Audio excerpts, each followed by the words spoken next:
is my great pleasure to introduce Jim Pavonetti. And Jim and I have never met until today. I wouldn't have known his face.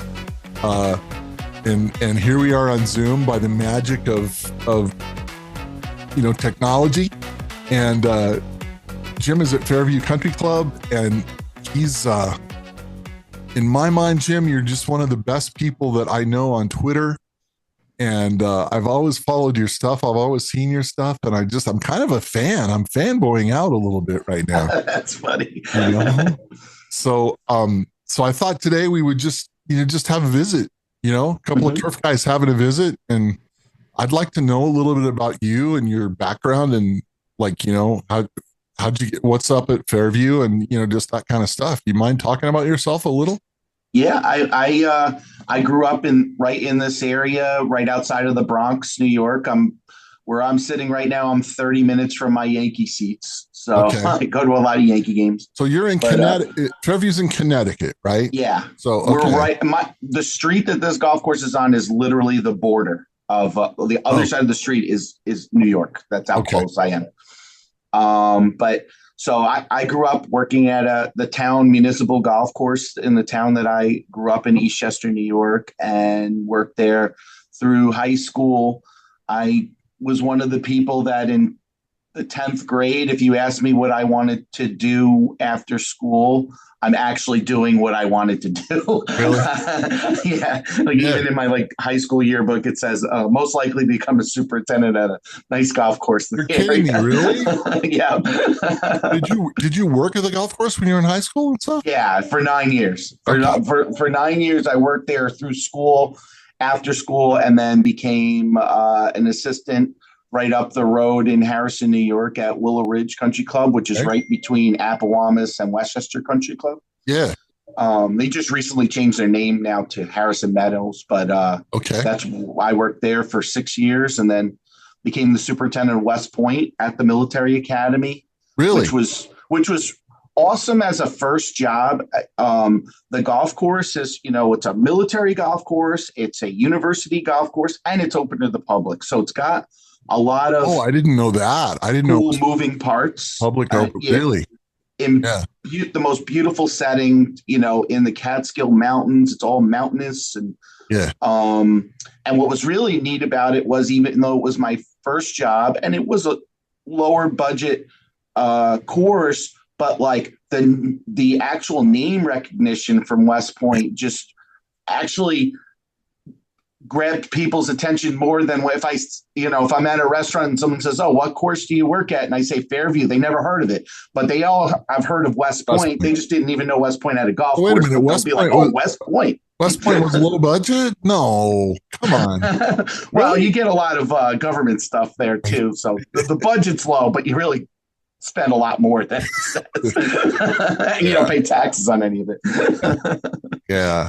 Okay. But yes, the furthest I've ever been away from this area, I worked at the Edison Club. I was the superintendent of the Edison Club, which is in sort of between Albany, New York, and Saratoga Springs, New York. Right. Okay. I know that beautiful area, big golf course, big membership. When I was there, it had probably the most rounds easily for a private club, and 3 nines, and all 3 nines were starting nines every day. It was a machine. My wife and I were up there, bought a house and had 2 babies, and when this opportunity came along, it was just one of those things that, it's a pipe dream, but we'll take a try at it, and it's worked out so great. I mean, I'm into my 17th season here now. My kids were babies when I came here, and they're both my daughter is entering college this month, so which is insane. And my son's a junior in college, so pretty cool. That's so cool. What a thing. I mean, what a great area. I'm just a little bit of time that I've spent in that area a little bit. I kind of love it. Yeah. Yeah, it's neat, and we're sort of in a nice rural area, but we're 20 minutes from Manhattan and New York City if we want to go that way. But we're I mean, where this golf course is, there's no public water, there's no public sewer. We have our own sewage treatment plant here. We have our own well water system that filtrates water and all that for drinking water. For the clubhouse, what used to be a hospital, it's now a hotel. It houses almost 100 employees. Plus, there's I think 24 suites for members. Oh, Members wow. that a lot of them either they'll have guests coming in from out of town, so they'll put them in the hotel, or they just live on the Upper East Side and they don't want to drive back and forth, so they'll come up here Friday Yeah. afternoon, stay in the hotel, play golf, and then Oh, go that home makes on perfect Sunday. sense. Sure. Pretty cool. That's really cool. Yeah. And then you said you're how far from your Yankee seats? 30 minutes. Oh, not bad at all. I'm going tonight. being a friend of a fan of the pinstripes, man. I mean, I love that. That's just cool. So, well, listen, part of the reason that I wanted to talk to you today was obviously my new gig is let's see, what are they calling me this week? I'm called Director of Customer Success for turfRad. I love that. And I love it too. It's I mean, titles don't matter. It's been a joy joining forces with turfRad, and I'm enjoying the relationship that they have with Task Tracker, and I'm enjoying the tech part of it. We just saw our sensors in use at Le Golf National. I'm not supposed to mention. Oh yeah. I'm not supposed to mention the certain games that are going on in France right now, because you're not supposed to say that O word, but let's just say that it's been a successful thing, and that it's been really helpful. But what I'm most interested in, I mean, those are great, like that's high profile stuff, whatever. But I'm interested in the guys like you who have been using turfRad for a while now, and this is your first season, right? Yeah. Yeah. And a couple of times on Twitter, you've said this has been a game changer for you and all that. And I really want to hear what that experience has been for you, Yeah. and how, yeah. So this course, like I was mentioning about how we're located what's known as the back country of Greenwich, which is just it's either giant mansions or golf courses or woods. That's all that's in this area. But there's no public water supply, and actually there's not a lot of groundwater or viable wells. So the ponds on our golf course are only recharged by rain and runoff. That's it, right? Yeah, and it's well designed, I have to say. If we get an inch of rain, it makes a big difference in what goes in those ponds. I mean, the ponds come up. So most seasons we get by with no problem at all. Some years we really have to tighten things down and stop watering rough. We stop watering like from the tee to the fairway that rough, but like we'll keep like all the bunkers perfect and stuff like that. We instantly stop watering the driving range, like the body of the driving range. We always have to do things like that. When we did an irrigation system 12 years ago, we designed it with 5-row system with a lot of small heads, so that we are in control of all of them, so that we could dial down water. Okay. The whole idea is to be able to survive on the water we have if we don't get our normal amount of rainfall. So I'm also kind of a conservationist and environmentalist, and I love the outdoors. I love wildlife. So that is one of the things that's always really resonated with me, and probably also led me into this career. So the idea of saving water and for survival, but saving water also because it's the right thing to do environmentally and things like that. And then God forbid, we actually are making the golf course better and firmer and faster than ever before by having the entire golf course managed in absolute precision. So that's where these turfRad sensors have completely changed. I mean, I thought that we were really in control of our watering, but I've learned more about this property in the last 3 months than I have in the last 16 years Oh, before wow. that. Really? You know, Yeah. just of like what's drying out first, what's staying wet, what absolutely needs no water. So we're able to. I'm using those. I designed the sensors to be able to go on the back of a golf cart, but like in the form of sort of like outriggers, like you would be fishing for tuna, Mm-hmm. and Mm-hmm. then drag and tow a turbine blower. So that was my thought, was the guy that runs the turbine blowers goes up and down every fairway anyway. So just can put the sensors on his cart. Okay. Haven't even done that yet. I've been just doing the sensors myself, and sort of I go out there and kind of set up where I want the hole locations, and then which takes me say 45 minutes. So now my Okay. staff is like 45 minutes ahead of me. I come back and start off on the first hole with the sensors, and I'm sort of just lagging behind all of the mowers and everybody setting up the golf course. So, I see, oh, they didn't straighten out this rope or whatever, which is sort of what I was Yeah. doing Yeah. anyway. So it's not really taking any more time from Right. me. Right. And then I'm telling you, what's really unbelievable is the amount of data that you have. And as soon as you pull up to the shop, within 6 to 8 minutes, it's already completely downloaded and ready to go, and you can see everything. So we do is we print pictures of all of the fairways, and we say, okay, today we're going to have to hand water, and here are the pictures, and so there's that. So the guys are going out, and instead of hand watering every drain and every rock and every hot Mm-hmm. quote unquote hot spot that they normally would, now they're actually watering exactly what needs water, and then they go on to the next hole. So they're moving much more efficiently. You're giving them a physical map, And putting it in their hands, and we saying literally print them out. Yeah. and just say, here, go out to this area, and Yeah. So take a then look. some days Wow. they'll be like, you don't have to do the third or fourth hole. Look, the whole hole is yellow and green. There's not even any orange on it, so it's fine. And then here's some red spots. Hit all Yeah. those red spots.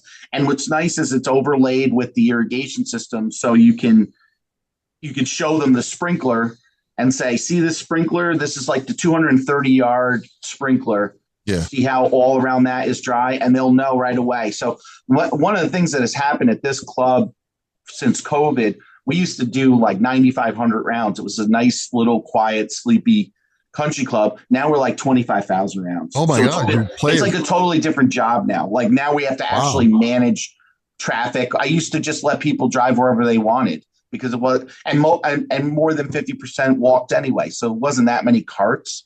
But now now we got to manage traffic, and we got to manage play a lot. Where guys that used to that have hand watered for me for say 12 years, they had to learn how to get in between foursomes. Oh, and, okay, sure. Check greens while there's someone actually hitting up. They used to have 6-hole gaps. They would do whatever they wanted. So now they have to actually manage where they're going to go first. So things like this technology, and then on the greens we've been using the Pogo. Those things have just streamlined these changes that have happened to my staff and to our operation, and have actually just made it so much easier now.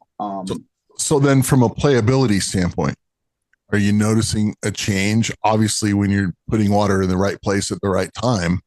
Yeah, for sure. Are your golfers, we notice everything, right? We turf heads. Are your golfers noticing anything? Yeah. Okay.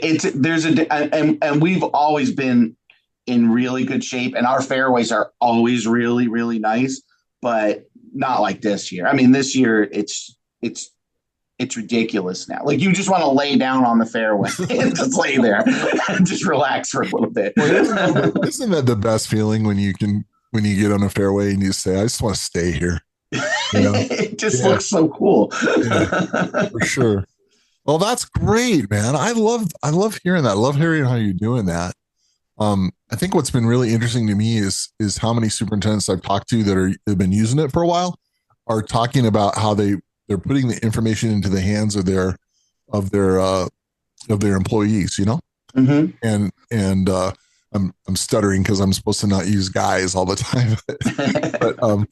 But the idea that this is information because it's colored, it's it's easy to look at, and it's easy to interpret. And one of the guys told me the other day, he said that his not all of his staff are like really great with English, but they know the difference between red, yellow, green, and blue.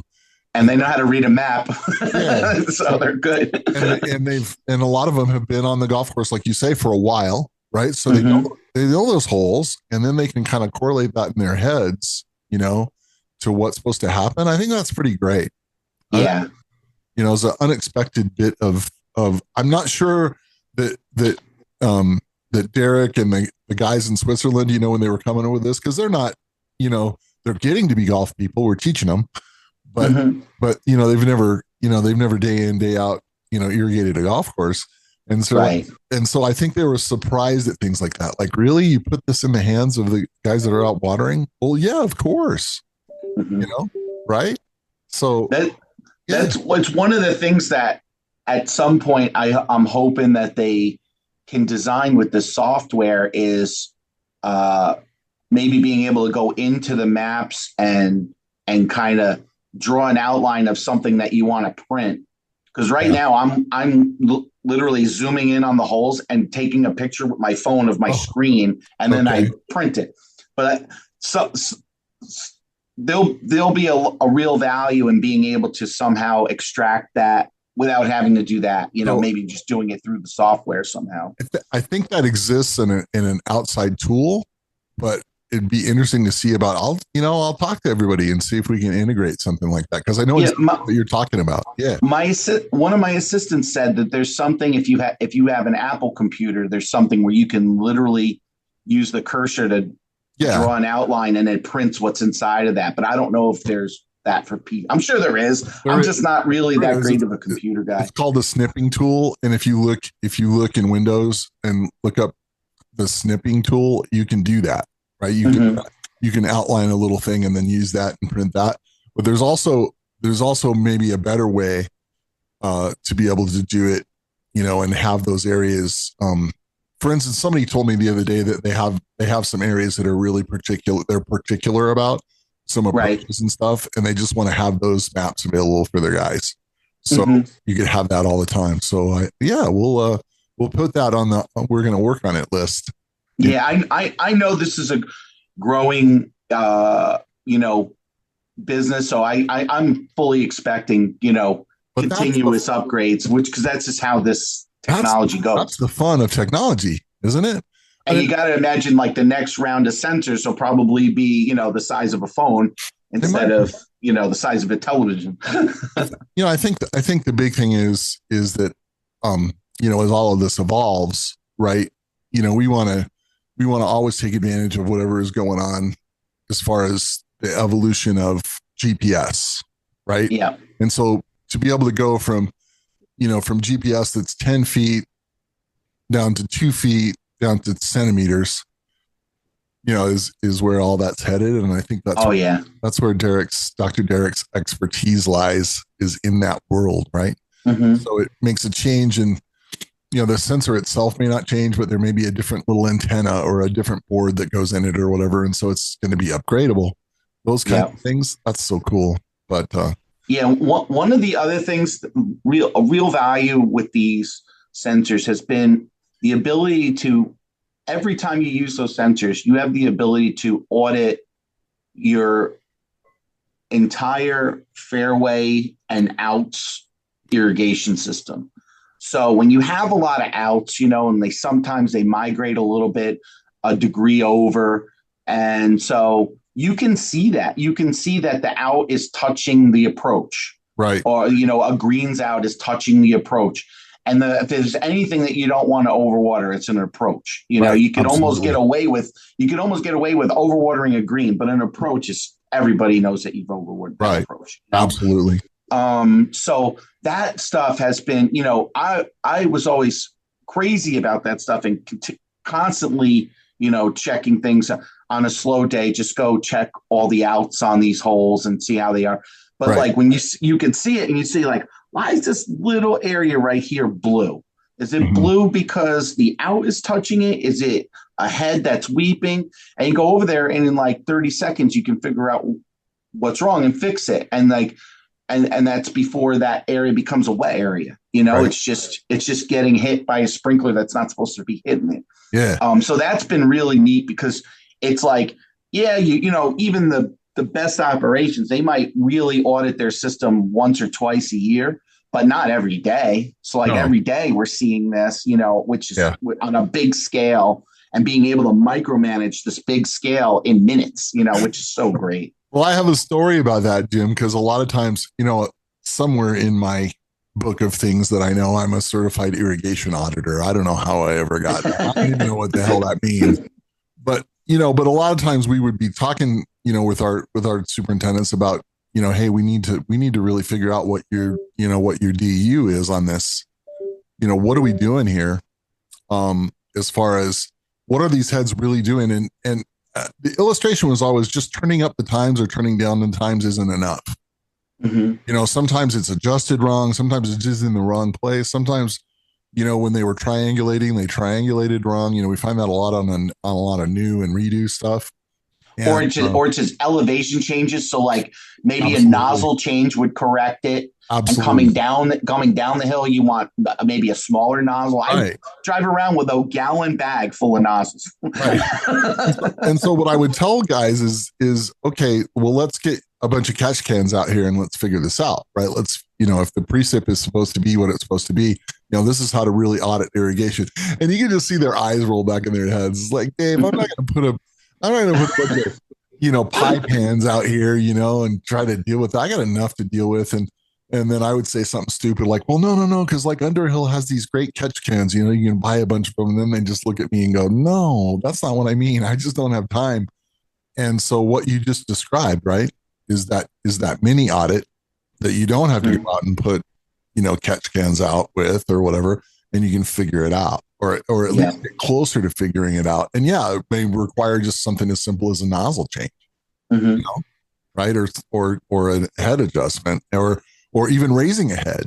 Somebody told Yeah. me the other day that they realized with all this that they had a bunch of heads that needed to be moved or raised, I should say. Mm-hmm. And I'm like, really? Yeah, they figured out that they had some heads in their, in some of their longer grass or their, around their greens, right? That needed to be re-leveled and, and the tool told them that. And I'm like, that is so cool, right? That's How awesome. cool is that?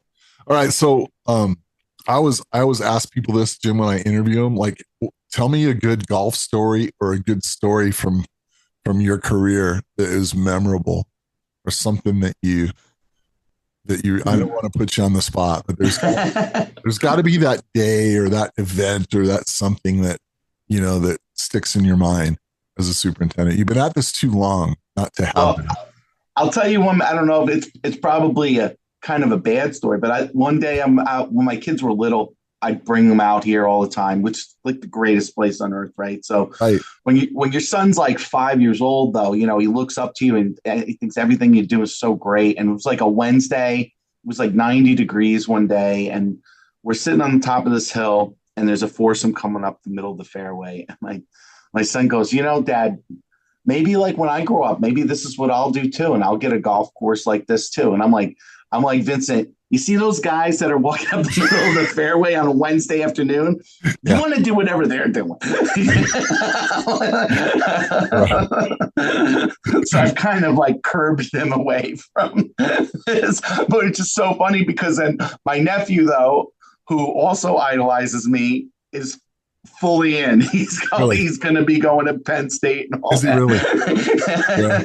It's like I want to do what Uncle Jimmy does. That's so funny. Okay, I have a similar story. I was with the superintendent in Santa Barbara, California, you know, and we're driving to lunch, right? From, to this little burger shack on the beach that we like. And this convertible passes us. And there's two blonde girls and a blonde kid, like a blonde boy in the back of the convertible, right? Two girls in the front. Mm-hmm. And he says, "Hey, that's my son." Right? Oh, that's cool. and the kid kind of turns and waves, and then off they go. And he says, I told him, I said, listen, because, Santa Barbara, pretty cool place, right? Pretty, pretty up there kind of place in Southern California. And he's at a great golf club. And he said, I told my kid, I said, listen, I got you here, by, by being a turfgrass guy. So meet the right people, right? Yeah. Meet the right girls. And he says, I guess he's doing pretty good. He's got it figured out. It's so cool. And he says, listen, I'll keep a lot of greens so that my kid can, meet girls like that. It's a great way to put it. And I know for me, my dad was a chef. We had a restaurant. My dad wanted me nowhere near the kitchen, and I love to cook and I love food and stuff. And I got that passion from him, but he's like, no, you don't want to do this job. This is not, you want to be out in the front of the restaurant, not in the back, right? As well. So that's pretty cool. What are your big plans? Like, is there plans for the golf course? Everybody has big plans. What are you doing that's unique? For us right now, we did a bunker renovation a couple of years ago. So now the big talk is tees and a practice facility, and with the tees really focusing on shortening the course for the seniors and ladies and beginners. The ladies scorecard is pretty long, so that really needs to be addressed. So that's the big talk right now. I've been doing that. I've been doing internal drainage on greens, kind of small. They're like smaller projects, but they all keep you busy. So it's nothing big scale. But the way this club works is all of a sudden they'll be like, oh yeah, okay, look, we're gonna do all the tees. Yeah. Here's the money, and you're like, oh, you mean the thing I've been asking for 10 years? Well, it's interesting because you mentioned you guys went from 9,500 rounds to 20,000, 25,000 rounds, whatever. I mean, doesn't that at a certain point make them realize they've got to take care of their place and spend some money, and those things that you're talking about are all of a sudden more important, more eyes are seeing it and more competitive. I'm assuming that area is a little bit competitive for members. Like it is. Definitely. Yeah, it definitely is. But the club is doing great. I mean, for probably like when we had the recession in 2008, their waiting list disappeared, and you would always hear them say that we could use like 6 or 7 members. It wasn't like a lot, but and they always got 6 or 7 members, so it wasn't a big deal. And when with this pandemic, and they were bringing in so many members, they had to vote to increase their cap, and there's been a waiting list for the past 4 or 5 years. And so some people decide to stay in Florida and not come back, and they let in a new family, which is kind of cool too. Yeah. So it's a good position to be in. Oh, great. Sure. Well, listen, Jim, I was hoping to keep our conversation shorter than it's been, but it never works that way. I can never keep on time. But I just want to tell you, like, on behalf of me, right? I mean, I'll get to on behalf of turfRad in a second and Task Tracker, but just on behalf of me, you've been a real supporter of mine and a friend. And the greatness of our business is, here you are in Connecticut, I'm in Colorado. Before that, in California, I've seen your stuff for years. I know what's going on. I see you as a real supporter of lots of people, positive influence. All those sorts of things. And I just want to say thanks, and you're welcome. It's funny how this business is, because I don't think there's a lot of businesses like it. Like I was telling my wife, I got to do this Zoom meeting this afternoon with my friend. And she's like, oh, which friend? And I'm like, he's my friend, Dave.